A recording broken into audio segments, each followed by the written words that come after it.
আজি এগৰাকী বিশেষ শিল্পীৰ ঘৰত আহি মই উপস্থিত হৈছোহি তেখেতৰ লগত চিনাকি কৰিবলৈ এই কাৰণে ওলাইছো যে আপুনি যিসমূহ মোৰ স্ক্ৰিনত আপুনি দেখিবলৈ পাইছে এইসমূহ যিসমূহ গেট আছে বা মূল প্ৰৱেশ দুৱাৰ তৰুণসমূহ আছে লগতে যিসমূহ জুমুৰ আৰু এডভান্টেজ আসাম অসমত হৈ গ'ল প্ৰধানমন্ত্ৰী নৰেন্দ্ৰ মোদীয়ে উপভোগ কৰিছিলে সেইসমূহৰ যিসমূহ মণ্ডপ আছে সেই মণ্ডপসমূহ যিগৰাকী শিল্পীৰ হাতৰ পৰশত পাণ পাই উঠিছে তেওঁৰ সৈতে মই আছো প্ৰথমে আপোনাক এনবি নিউজ আৰু অসম লাইভলৈ স্বাগতম জনাইছো নমস্কাৰ মই এনবি নিউজৰ দৰ্শক শ্ৰোতালৈ নমস্কাৰ সেৱা জনাইছো বহুত বছৰৰ পৰা আপুনি বিভিন্ন ক্ষেত্ৰৰ লগত জড়িত কলা নিৰ্দেশক আপুনি বিভিন্ন ডাইৰেকশ্যন কৰি আছে বা চৰকাৰী কামসমূহ কৰি আছে এতিয়া বিশেষকৈ চৰ্চাত অহা এডভান্টেজ আসাম তথা জুমুৰৰ যিসমূহ গীত আপুনি নিৰ্মাণ কৰিছে হয় এইবছৰ মই 50 বছৰ হ'ব আৰু 50 বছৰ এই কামেই কৰি আছোঁ এইবাৰ বিশেষকৈ মই এই বছৰ দুটা কাম এতিয়ালৈকে কৰিছোঁ মোৰ 50 বছৰ কৰ্মজীৱনৰ সেইটো প্ৰথমটো হ'ল অসম সাহিত্য সভা আৰু দ্বিতীয়টো হ'ল আমাৰ এডভান্টেজ আসাম এডভান্টেজ যিটো আমাৰ এয়াৰপৰ্টৰ পৰা যিখিনি খানাপাৰালৈকে আদৰণি তৰণ আছে দুটা ৰাস্তাতে আমাৰ মেইন ৰোড আৰু যি দুটা গেট যিখিনি আছে সেই আটাইখিনি তৰণ আমি কৰিছোঁ তাৰ উপৰি এই বছৰ যিটো এডভান্টেজ আছে মোৰ লগতে ঝুমুৰ বিনন্দিনী সেই অনুষ্ঠানৰ মূল ষ্টেজখন যিখনত বহি আমাৰ প্ৰধানমন্ত্ৰীয়ে উপভোগ কৰিছিলে আৰু দ্বিতীয়তে সেই ঝুমুৰ বিনন্দিয়াৰ মেইন যিখন তৰণ আছিলে সৰু সজা সেই তৰণখন আমি আৰু সেই তৰণখনো কৰিছিলোঁ আৰু সেই তৰণখন এইবাৰ বহুত ডাঙৰ আছিলে আমাৰ 123 ফুট হৈছিলে যিখন বহল আৰু 24 ফুট ওখ 24 ফুট 30 ফুটলৈকে গৈছিলে কিন্তু আমি কিছু অলপ সময় লাগে বাধ্য হ'ল কাৰণ তাৰবিলাক আছিলে আৰু আপুনি যে কৈছে এডভান্টেজ আসামৰ গীতসমূহ আপুনি যিসমূহ তৰুণ আছে সেইবোৰ নিৰ্মাণ কৰিছে কিমান মান নিৰ্মাণ মেইন তৰণখন বাদ দি আমি 19খন আৰু এই আটাইখিনি আমাৰ অসমৰ যিখিনি জাতি উপজাতি আছে জনজাতি আছে সেইখিনি সকলো থিম লৈ গৈছোঁ কোনো থিম বাদ দি আমি কাম কৰা নাই আৰু গোটেই গেটখিনি আমাৰ আছিলে GMD আৰু GMC আৰু সেইখিনি আমি তেওঁলোকক কৈছোঁ যে আমি এটা অসমখন দেখুৱাবলৈ চেষ্টা কৰোঁ আৰু গোটেই আটাইখিনি গেটত আমি চালে দেখিব তাত একতা অসমৰ প্ৰতীক আছে বিশেষকৈ জনজাতিখিনি আমি ব্যৱহাৰ কৰি গৈছোঁ 19খন ইমান সহজ নহয় আৰু যথেষ্ট বাহিৰৰ পৰা লোক আহিব চাব যথেষ্ট কষ্ট হৈছিল হয় হয় বহুত কষ্ট আছে আৰু সেইখিনি কৰিবলৈ আমাৰ টাইম বহুত কম হৈছিল আমি মাত্ৰ 10 দিন টাইম পাইছিলোঁ সেইখিনি সময় দিনে নিশা আৰু মোৰ গোটেইখিনি অসমীয়া ল'ৰা অসমীয়া শিল্পী তেওঁলোকৰ ৰাতি দিনে কাম কৰিছে আৰু তাৰ উপৰি মেইন ৰাস্তাৰ কাম কৰি বৰ কঠিন কাম দ্বিতীয়তে আমাৰ সেই কামখিনি যিহেতু নেশ্যনেল হাইৱে 96 ফিটলৈকে আছে 80 ফিট আছে 90 আছে 96 আছে তেনেকুৱা সেই তৰণখন তিনিটা বস্তু ৰখাটো বৰ টান কাম তাৰ উপৰি গোটেই ৰাস্তাটো যিটো আমাৰ প্ৰধানমন্ত্ৰী আহিব মন্ত্ৰী আহিব সেই সকলো মানুহ গোটেই ৰাস্তাখিনি চাফাই পৰা আৰম্ভ কৰি গোটেইখিনি কাম তেওঁলোকে কৰিছে তেওঁলোকৰ লগত আমিও কাম কৰিছোঁ আৰু ৰাস্তাখিনি ইমান জাম ৰাস্তা ইমান ৰানিং গাড়ী থাকে সেইখিনিৰ মাজত গোটেই আমাৰ 18 ফুট বা 24 ফুটলৈকে গেট এখন উঠাটো বহুত টান কাম আছিলে আৰু ৰিক্সো আছিলে সেইখিনি আমি যিমান পাৰোঁ কষ্ট কৰিছোঁ আৰু মজবুত দ্বিতীয়তে অসমক প্ৰতিনিধিত্ব কৰিব যিহেতু মোৰ এটা দায়িত্ব আছিলে অসমক দেখুৱাবলৈ সেইখিনি কৰাটো বহুত টান হৈছে কেনেকুৱা লাগিছে ইমান আপোনাৰ 10 দিন সময় 19খন গেট ধেমালি নহয় কেনেকুৱা লাগিছে এতিয়া খুব ভাল লাগিছে যিহেতু এতিয়া মই যি কওঁ বা মোৰ ল'ৰা আছিলে মোৰ দুটা ল'ৰাই খুব দিনে নিশা লাগিছিলে সিহঁতেও দেখি ভাল লাগিছে আৰু দুটি ল'ৰাই দীপ আহমেদ আৰু ৰাজ আহমেদ তেওঁলোকে মোৰ লগত দিনে নিশা লাগি আছিলে আৰু মোৰ আটাইতকৈ ভাল যে মই অসমীয়া শিল্পী লৈ কাম কৰোঁ আৰু গোটেইখিনি মোৰ ছয়গাঁও আমাৰ নলবাৰী টাইপৰ লখিমপুৰ তেনেকৈ ল'ৰাবিলাক আছে মোৰ অসমীয়া ল'ৰা তাৰ পিছত তেওঁলোক মই আগবঢ়াই নিব বিচাৰিছোঁ আৰু এতিয়া যদি চাই আপুনি মোৰ সেই যিখিনি মোৰ লগত কাম কৰা শিল্পী আছিলে আমাৰ ভ্ৰাম্যমাণ থিয়েটাৰ হওক বা আমাৰ যিবিলাক টিভি চেনেল আছে যিবিলাক মঞ্চ সজ্জা কাম কৰে আটাইখিনি মোৰ পৰা যোৱা তেওঁলোকক সহায় কৰিছিলে সেইকাৰণে সকলোকে মই ধন্যবাদ জনাইছোঁ তেওঁলোকে সহায় আৰু আমি পইচাটো ডাঙৰ কথা তেওঁলোকে সহায় কৰি কামখিনি কৰিছে তেওঁলোকক ধন্যবাদ জনাইছোঁ আৰু যেটো কোৱা হৈছে যে আপুনি 50 বছৰ হ'ল এই ক্ষেত্ৰৰ লগত জড়িত কেনেকুৱা কিমান কষ্ট কেনেকুৱা বহুত ঘাট প্ৰতিৰ মাজেৰে আহিছোঁ কাৰণ 50টা বছৰ অতিবাহিত কৰা বিশেষকৈ আমাৰ অসমত শিল্পী হিচাপে জীয়াই থকা বা যিটো সময় ছেটিং শ্ব' মানুহে বেছি গুৰুত্ব দিয়া আছে তাৰপিছত 79 মই ভ্ৰাম্যমাণত আহিছোঁ তাৰ আগতে প্ৰথম 75ত মই প্ৰথম লখিমপুৰ সেই সময়ৰ বিখ্যাত নাট্যকাৰ আলি হেদৰ ধামা কৰিছোঁ তেওঁ থ্ৰু দি আহিছিল আৰু 79 পৰা মই ভ্ৰাম্যমাণ থিয়েটাৰলৈ আহিছোঁ তাৰোপৰি মই বিশেষভাৱে ভ্ৰাম্যমাণ থিয়েটাৰত কোহিনুৰ ৰাভানৰ লগত মই খুব জড়িত আছিলোঁ আৰু যিখিনি ব্যয়বহুল আৰু ডাঙৰ টাইটেল বা ডিজাইনাৰ হওক বহুত টেকনিকেল থট আমাৰবিলাক আমি থিয়েটাৰ কৰিছিলোঁ এইবাৰ মোৰ 50 বছৰ এইটো আমি হয়তো কিছু দেখুৱাবলৈ চেষ্টা কৰি আমি কি কৰিব পাৰোঁ বা এজন অসমীয়া ল'ৰাই ইমান কষ্টৰ পৰা আৰু শুনি আচৰিত হ'ব যে আমি তেতিয়া 40 টকা হাজিৰাৰ পৰা কাম কৰিছিলোঁ যেতিয়া আমি প্ৰথম আহিছিলোঁ তেতিয়াৰ পৰা আমি এতিয়ালৈকে কাম কৰি আছোঁ যিখিনি পাৰিছোঁ আমি কৰিছোঁ বিশেষকৈ অসমৰ কাৰণে আৰু আমাৰ দুয়োটা ক্ষেত্ৰতে ভ্ৰাম্যমাণ হওক বা MSR গ্ৰুপ যিবিলাক আছে তেওঁলোকক আমি যিমান পাৰোঁ মই সহায় কৰোঁ আৰু সেইটো ভ্ৰাম্যমাণ থিয়েটাৰৰ পৰা বা MSR থিয়েটাৰৰ পৰা নৰ্থ ইষ্টৰ ভিতৰত মই এটা সন্মান পাইছিলোঁ যিটো ৰাষ্ট্ৰপতিয়ে দিছিলে সেইটো হ'ল সংগীত নাটক একাডেমী আৰু এইটো নৰ্থ ইষ্টৰ এটাই মাত্ৰ এতিয়ালৈকে আহিছে সেইটো হ'ল ছেটিং শ্বুট ষ্টেট কাপ অকল অসমৰ পৰা নৰ্থ ইষ্টৰ প্ৰথম এতিয়ালৈকে মই আছোঁ উত্তৰ পূৰ্বৰ আপুনি প্ৰথমগৰাকী ব্যক্তি হয় ছেটিং শ্বুট আৰু ৰাষ্ট্ৰপতিৰ পৰা আপুনি বঁটা গ্ৰহণ কৰিছিলে সেইটো সংগীত নাটক একাডেমী আছে আৰু দ্বিতীয়তে এটা আছিলে সেইটো হ'ল টেবলো অসমৰ টেবলো বহুত বছৰ মই কৰিছিলোঁ টেবলোতে হেৰি কৰিছিলোঁ সন্মান পাইছিলোঁ আৰু দ্বিতীয় ৰাষ্ট্ৰপতি পুৰস্কাৰ আমাৰ সংগীত নাটক একাডেমী আপুনি নিজেই কৈছে 40 টকাৰ পৰা আপুনি আৰম্ভ কৰিছে কৰ্মজীৱন যথেষ্ট কষ্টকৰ আছিলে চাগে হয় আমি সেইটো কষ্ট কৰি কেনেকৈ আমি ষ্ট্ৰাগল কৰি বা অসমৰ ভ্ৰাম্যমাণ থিয়েটাৰ নাইবা আমাৰ MSR যিবিলাক আছে সৰু সৰু গ্ৰুপ আছে তেওঁলোকে কাম কৰি আৰু তেওঁলোকক উঠি অহাৰ মই যিখিনি পাৰোঁ সহায় কৰিছোঁ কোনো পইচা ডিমাণ্ড নকৰোঁ তেওঁলোকৰ আমি হয় গভৰ্ণমেণ্টৰ কাম কৰি কিছু তেওঁলোকক কাম কৰিলে আমি কিছু পইচা পাওঁ এই আমাৰ যিখিনি সৰু উঠীয়া ল'ৰা ছোৱালী আমি নাটক কৰি তেওঁলোক নাটক মই কোনো ডিমাণ্ড নহয় আৰু যদি আপুনি এইটো ক্ষেত্ৰত সুধিব পাৰে অসমৰ যিখিনি এতিয়ালৈকে কাম কৰি আছে তেওঁলোকক সুধিব যে নদী আমি কেনেকুৱা ডিমাণ্ড কোনো দিন ডিমাণ্ড নকৰোঁ আৰু ভগৱানৰ আশীৰ্বাদত ৰাইজৰ আশীৰ্বাদ এইবাৰ প্ৰায় 6,000 দামা মই কৰিছোঁ আপুনি কৈছে যে মূল প্ৰৱেশ দ্বাৰৰ পৰা প্ৰধানমন্ত্ৰী যথেষ্ট চিকিউৰিটি থাকে যথেষ্ট কষ্ট থাকে যদি কিবা এটা হৈ যায় মঞ্চখনৰ এটা ভয় থাকে সেই ভয়টো কেনেকুৱা সেইটো ভয় থাকিছে আৰু সেইটো কাৰণে কামখিনি লাষ্ট মমেণ্টলৈ কৰিব আৰু আমাৰ এইবাৰ ফুললৈ যেতিয়া আমি কামটো মোক দায়িত্ব দিছিলে সেই দায়িত্ব দিয়ে আমি মাত্ৰ 4 দিন বস্তু তাৰ 4 দিনৰ ভিতৰত 3 দিনেই ৰিহাৰ্চেল আৰু বহুত কষ্ট তাৰপিছত আমাৰ CM আহে VIP সকল আহে ৰিহাৰ্চেল চাব আহে আমি কাম বহুত কষ্ট কৰি দ্বিতীয়তে মূলতৰখনত তেনেকুৱা আছে মূলতৰখন মই অলপ টাইম লৈছিলোঁ আৰু মূলতৰখন আমাৰ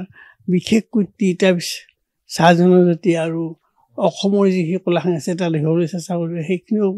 ডাঙৰ গেট ডাঙৰ তৰল যিখন আছে সেই বহুত ডাঙৰ 123 ফুট ধেমালি নহয় গতিকে সেইখনতো আমাৰ অলপ কষ্ট হৈছে তাত ঝুমুৰ আৰু চাহ বাগান লগতে আমাৰ অসমীয়া কলাকৃতি দেখুৱাইছিলোঁ আৰু এডভান্টেজ মই এতিয়া ইমান আগৰ বছৰ এডভান্টেজ যেতিয়া হৈছে এডভান্টেজ 1 এতিয়া 2 হৈছে 1তে মই তেতিয়াও বহুতখিনি কাম কৰিছোঁ তেতিয়াও মেইন মঞ্চ তাৰপিছত যিখিনি এম্বিয়েঞ্চ আছিলে এম্বিয়েঞ্চ এইবাৰ এম্বিয়েঞ্চৰ কাম কিছু কৰিছোঁ এডভান্টেজ প্ৰথম যিটো আমাৰ ইয়াত হৈছিলে আৰু এই ক্ষেত্ৰত মই এটা কথা মানিছোঁ বা আজি মই যিখিনি এক্সিবিশ্যন চালোঁ বা সেই কৰিলোঁ এই দুদিন তাত জড়িত তাৰ লগতো জড়িত হৈছোঁ এইটো ক্ষেত্ৰত আমাৰ মাননীয় মুখ্যমন্ত্ৰী হিমন্ত শৰ্মা আমি ধন্যবাদ জনাব তেওঁ সঁচা অসমৰ কাৰণে ভাল সাহস এটা লৈ ভাল কাম কৰিছে আৰু এইটো ক্ষেত্ৰত বহুত কষ্টকৰ কাম সেইখিনি তেওঁ যে কৰিছে আৰু গোটেই পৃথিৱীৰ পৰা যিমানখিনি মানুহ আনিছে এইটো হয় তেওঁৰ কাৰণে সম্ভৱপৰ হৈছে আমি তেওঁক যিমান পৰা সহায় কৰিব বিচাৰিছোঁ কিন্তু মূলতঃ মানুহজন তেওঁ আৰু এটা কথা সুধো যে যথেষ্ট কষ্ট হয় আপুনি কৈছে মানে 9 দিন 10 দিন সময় আপুনি পাইছিলে 10 দিন সময় পাইছিলে 10 দিন সময়ত 19খন হয় আমি দুখন গীতৰ টাৰ্গেট লৈছিলোঁ একেদিনাই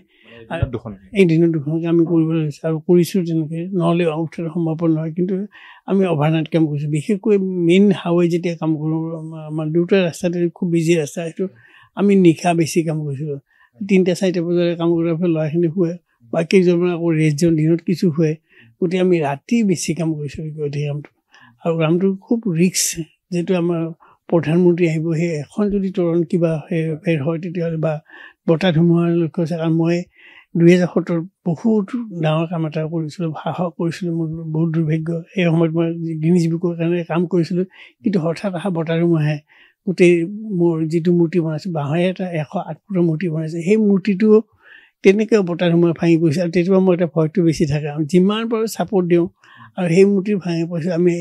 যিটো মূৰ্তি গ্ৰিজ ৰেকৰ্ড কৰিব নোৱাৰি কিন্তু লিমকা ৰেকৰ্ড কৰিলে সেইটো আমি তেতিয়া মাত্ৰ 7 দিনৰ ভিতৰত কৰিছিলোঁ আগত 45 দিনত যিটো ভাঙি পৰিছিলে সেইটো 7 দিনত কৰিছিলোঁ দুঃসাহস কাম হয় আৰু এটা কথা সুধো যে এই শিল্পী কৰি কলা সৃষ্টি এনেকৈ আগুৱাই লৈ গৈ যথেষ্ট কষ্ট হয় আৰু মানে হেৰি হয় আপোনাৰ কি বুলি কয় চলিব নোৱাৰে বুলি কয় বহুত কম পইচা পায় বুলি কয় কিছুমান শিল্পীয়ে এইটো হয় নেকি এইটো হয় কিন্তু মইতো ভাবোঁ ভাল যদি কষ্ট কৰি ভাল মনোযোগ দি যদি কাম কৰে নিজৰ যদি ক্ৰিয়েটিভিটি থাকে বা নিজে যদি তাৰ কামৰ মূল্যায়নটো দিব নিশ্চয় দিয়ে আৰু মইতো ভাবোঁ মোৰ ল'ৰা এতিয়া মোৰ লগত যিখিনি আহি আছে মই সেইখিনিতো মিনিমামটো 20,000 খোৱা লোৱা দিওঁ গতিকে মিলি যে মই খোৱা লোৱা দিয়াৰ পিছত কম নহয় মোৰ 20,000 পৰা 45,000লৈকে দৰমহা আছে ল'ৰা ছোৱালীখিনি আৰু যিখিনি ল'ৰাই কাম কৰিছে তেওঁলোকৰ গোটেই খোৱা লোৱাৰ দায়িত্ব মোৰ গতিকে মই ভাবোঁ যদি একগ্ৰতা থাকে কাম কৰা তেতিয়া নিশ্চয় আমাৰ যিখিনি অসমীয়া ল'ৰা ছোৱালী আছে বা শিল্পী ওলাই আহিছে তেওঁলোকৰ কষ্ট নহয় আৰু আজিকালি গোটেইকেইটা আৰ্ট কলেজৰ হওক সেই হওক আটাইখিনি ভাল পইচা দিয়ে তাৰপিছত যদি কামৰ অৱহেলা হয় তেতিয়াতো নিশ্চয় কাম কৰি খাব নোৱাৰিব যে কাম কৰি পইচা আছে আৰু এটা ক্ষেত্ৰত মই চিনেমা এতিয়ালৈকে 100ৰ ওপৰত চিনেমা কৰিছোঁ চিনেমা ক্ষেত্ৰতো অলপ পইচা খেলি মেলি হয় কিন্তু চলিব নোৱাৰে নহয় চলিব পাৰে আৰু মই আগতে কৈছোঁ আমি 40 টকাৰ পৰা চলি আজি ভগৱান কৰা মোৰ ল'ৰা ছোৱালী গোটেইখিনিকে মানুহ কৈছোঁ আটাইকেইটা মাষ্টাৰ ডিগ্ৰী লৈছে পঢ়িছে আহিছে শুনিছে আৰু তেওঁলোকে এতিয়া দুটা ল'ৰাই মোৰ লগত কাম কৰিছে আৰু মই সেইকাৰণে কওঁ যে নতুন চামলৈ চাকৰি বিচাৰিম আৰু মোৰ ডাঙৰ ল'ৰা দীপা ৰাজামেধে সি কৈছে যে মই তেওঁ চাকৰি কৰিছে 5 বছৰ কৰিলে তাৰপিছত সি নিজে এৰি থৈ গৈছে যে আমি নিজে কিবা এটা কৰোঁ সেইটো কাম মই খুব ভাল পাওঁ আৰু সৰু ল'ৰাটো এই গ্ৰাফিক ডিজাইনৰ মাষ্টাৰ ডিগ্ৰী ভিজুৱেল কমিশ্যনৰ মাষ্টাৰ ডিগ্ৰী সিও কোনো চাকৰি সি আজি বম্বেত থাকিলে ভাল পইচা পালে কিন্তু সি অসমেই নাযায় সেই মোৰ লগত কাম কৰি ভাল কাম কৰি আছে সহায় কৰি আছে হয় হয় হয় আপুনি যিহেতু প্ৰথমে নিজে আৰম্ভ কৰিলে তাৰপিছত ইমান ঘাট প্ৰতিঘাতৰ মাজত আহিলে দৰ্শকে বহুতে গম নাপাব যিসমূহ তেওঁলোকে ফটো উঠে বা পূজা মণ্ডপ থাকে আপুনি নিৰ্মাণ কৰে কি এতিয়ালৈকে বিশেষ এনেকুৱা বস্তু নিৰ্মাণ কৰিছে আপুনি নহয় বিশেষ সেইটো আজিকালি চেল্ফি পইণ্টটো চব চেল্ফি পইণ্ট কৰোঁ পূজাটো মই 75 বছৰ পূজা 50 বছৰ কাম কৰিলোঁ 50 বছৰ যিখিনি কাম কৰিছোঁ সঁচাকৈ আমি ভাবোঁ ভাল চেল্ফি পইণ্ট এটা হয় আৰু দ্বিতীয়তে আমাৰ যদি আপুনি চাই মই এতিয়া বিশেষকৈ এতিয়া হেৰি যিবিলাক স্থায়ী কাম সেইবিলাক আমাৰ কলাক্ষেত্ৰত যদি চাই কলাক্ষেত্ৰৰ মূল ধৰণৰ পৰা আৰম্ভ কৰি নাইবা ভিতৰত যিখিনি আছে তাৰ অবজেক্ট যিখিনি আছে কলাক্ষেত্ৰৰ ভূপেন্দ্ৰা মিউজিয়াম হওক টেক্সটাইল গেলেৰী হওক আটাইখিনি মই কৰা গোটেই সেইখিনি মানুহ ফটো উঠে আৰু অন্যহাতে এতিয়া মই দুটা কাম ডাঙৰ কাম লাগি আছোঁ আৰু বৰ সন্মানীয় কাম এটা হ'ল আমাৰ বৰদোৱা থানৰ যিটো নতুন প্ৰজেক্ট তাৰ যিখন গুৰু আসন সেইখন কমপ্লিট হৈছে বাকীবিলাক বাকী কাম চলি আছে সেইখনৰ কামো আমি কৰিছিলোঁ সেইখনৰ কাম এতিয়ালৈকে হৈ গৈছে আৰু অন্যহাতে আৰু এটা ডাঙৰ কাম আছে আমাৰ যিটো মাধৱদেৱ কলাক্ষেত্ৰ নাৰায়ণপুৰত আছে নাৰায়ণপুৰ মাধৱদেৱ কলাক্ষেত্ৰৰ মিউজিয়াম যিটো হেৰি আছে সেইটো কামো মই কৰি আছোঁ কাম চলি আছে খিনি কাম কৰি আছে আৰু কৰি থাকিব পিছলে কেনেকুৱা লাগে যেতিয়া চেল্ফি উঠিবলৈ যায় আপুনি বনোৱা এইটো বস্তুত ফটো এখন দেখে আপুনি ভাল লাগে এইটো ভাল আছে আজিকালি চেল্ফি মাৰিলে আৰু মই য'তেই এতিয়া মই টুৰিজিমৰ লগত জড়িত হেণ্ডলুমৰ লগত জড়িত টুৰিজিমৰ যিমান ডাঙৰ ডাঙৰ ষ্টল হয় সেইবিলাক মই কৰোঁ আৰু এইবাৰ সাহিত্যতে টুৰিজিমৰ ষ্টল কৰিছিলোঁ বিজ্ঞান মেলা আটাইখিনি কাম কৰিছোঁ তাত যেতিয়া মানুহে আহি ফটো উঠে নাইবা কালামো আমাৰ এই তেখেতৰ লগত ফটো উঠা দেখি আমি ভাল লাগে তাৰ উপৰি মই যিখিনি অসমৰ বিভিন্ন ঠাইত ৰেলৱে ষ্টেচন হওক এয়াৰপৰ্ট হওক ডিব্ৰুগড় এয়াৰপৰ্ট হওক আটাইতে মোৰ কামখিনি আছে সেইখিনি মানুহে অহা যোৱা কৰি ফটো লওঁতে দেখি পেলাই নিজৰে গৌৰৱ অনুভৱ কৰোঁ বা অসমৰ যে কৃষ্টি সাংস্কৃতিক যিখিনি আমি বনাইছোঁ সেইখিনি যে বাহিৰলৈ যায় সেইটো মই ভাল পাওঁ বা ভাল লাগে আৰু নিজে গৰ্বিত হওঁ কিমান বয়সৰ পৰা এই কামত জড়িত হ'লে মই তেতিয়া যে প্ৰথম নাটকৰ কাম কৰোঁতে প্ৰায় 15-16 বছৰ প্ৰথম কিন্তু আৰম্ভ কৰিছোঁ মই ক্লাছ 5ৰ পৰা আৰু যেতিয়া প্ৰথম নাটকত আৰম্ভ কৰিলোঁ আৰ্লি হেডত তেতিয়া মই 18 বছৰ হয় মানে আপুনি 5 বছৰ পৰা 15 বছৰ পৰা 15 বছৰৰ পৰা আৰম্ভ কৰি এতিয়ালৈকে কৰি আছোঁ কিন্তু সেইখিনি বাদ দি মই যেতিয়া নাটকৰ পুষ্পেজ নাটক কৰিছোঁ 75 আৰ্লি হাইডৰ তেতিয়াৰ পৰা মই যদি কাউণ্ট কৰিব হেৰি হয় আৰু চিনেমা লাইনত মই এতিয়া 45 45 বছৰ কেনেকৈ মনলৈ আহিছিলে না প্ৰথম সৰুৰ পৰা মই কাম আৰ্ট কৰি ভাল পাওঁ বা স্কুলতো তেনেকৈ আৰ্ট কৰিছিলোঁ বা ছবি আঁকিছিলোঁ ভাল পাইছিলোঁ দ্বিতীয় মই তেতিয়া মই গুৰু আদ্য শৰ্মা তেখেতৰ কামো শিকিছোঁ আৰ্টৰ কাম শিকিছিলোঁ কিছুমান চাই শিকিছিলোঁ কিছুমান তেওঁ শিকাইছিলে তাৰপিছত মই বম্বে জে কলেজলৈ গৈছিলোঁ কিন্তু মোৰ এই দুৰ্ভাগ্য আমি খুব য'ত নলবাৰীত মোৰ ঘৰ খুব একদম ভিতৰৰ গাঁও তেতিয়া আমাৰ গাঁৱত লাইট নাছিলে এতিয়া অলপ দিনৰ পৰা লাইট দিছে তেতিয়া গাঁওখনত আমি সৰু গাঁও এখনৰ বাস কৰোঁ আৰু তাৰ পৰা গৈ বম্বেলৈ যোৱা কিন্তু আৰ্থিক অভাৱৰ কাৰণে মই জে স্কুলৰ পৰা জে কলেজৰ পৰা আৰ্টৰ পৰা আমি গুচি আহিবলৈ হ'লোঁ আকৌ উভতি আহিলোঁ এতিয়া যি সপোন আছে সেইটো মোৰ দিছেও নহ'ল আধাতে এৰি থৈ আহিবলৈ হয় কৰি আছোঁ ধন্যবাদ জনাইছোঁ ইমান সময় দিলে আপুনি আমাক শেষত কি ক'ব শেষত মই অসমৰ এই ক্ষেত্ৰখনত যিখিনি ল'ৰা ছোৱালীয়ে কাম কৰিছে তেওঁলোকে আগবাঢ়ি আহক আৰু এইটো কোনো ভয় খাব নালাগে যে আমি পেট কেনেকৈ পুহিম বা ল'ৰা ছোৱালী কেনেকৈ পুহিম বা গৃহস্থ কেনেকৈ চলাম এইটো লাইনত পইচা আছে খালি একাগ্ৰতা ধৈৰ্য লাগিবই তেতিয়াহ'লে কাম কৰা ওলাই আহক আমাৰ লগত থাকক কাম কৰক আমি আমাৰ পৰিয়ালটো সেই যিহেতু এই ক্ষেত্ৰত তেওঁলোকে চাকৰি বাকৰি কোনো ল'ৰা ছোৱালী তিনিটিয়েতো কৰা নাই মোৰ ঘৰত তেওঁলোকে যেনেকৈ উঠি আহিছে তেওঁলোকেতো কষ্ট পোৱা নাই আৰু এতিয়া ভগৱানে কৰা আমি ভালকৈ আছোঁ খাইছোঁ গোটেই অসুবিধা নহয় যদি একাগ্ৰতা থাকে আমি যি কষ্ট কৰিছোঁ এতিয়া নতুন কষ্ট কৰিব নিউ টেকন'লজি আহিছে নিউ টেকন'লজিলৈ মিলিব পাৰোঁ বা আমাৰ ল'ৰাটোৱে নিউ টেকন'লজি আমি ছবি আঁকি বুজাইছিলোঁ এনিমেশ্যনৰ কথা আমি ছবি আঁকি এটা শ্বুটৰ কাৰণে বহুত ছবি আঁকিছিলোঁ কিন্তু এতিয়া নহয় কম্পিউটাৰ ডিজাইন কম্পিউটাৰ কৰি বহুত ইজি হৈছে পৃথিৱীখন বহুত সহজ হৈছে আমি এতিয়া যিকোনো বস্তু এটা আমি তেতিয়া কিতাপ এখন লৈ ষ্টাডি কৰোঁ ক'ৰবাত যাওঁ লাইব্ৰেৰীত বহোঁ কিন্তু এতিয়া নালাগে এতিয়া নেটৱৰ্কত চব গোটেইখিনি পায়